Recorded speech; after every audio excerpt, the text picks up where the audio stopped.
தேவையில்லாத பதட்டம் வேண்டாம். அதில் கொஞ்சம் கவனமாக பார்த்துக்க. ரொம்ப கவனமாக கையாளணும் சிம்ம ராசிக்காரன்.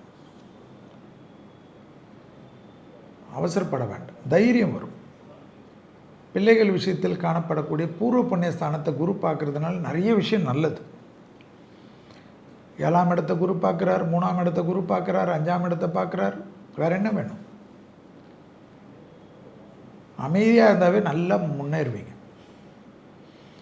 படிப்படியாக நல்லா டெவலப் ஆவீங்க. ஆச்சரியத்தக்க முன்னேற்றம் ஏற்படும். தொடர்ச்சியாக இருந்த கஷ்டங்கள் படிப்படியாக விலகும். எதிர்பார்த்த அனுகூலம் படிப்படியாக வரும். ஏற்றங்கள் காணப்படும். யாருக்கு? சிம்மகுருக்கு.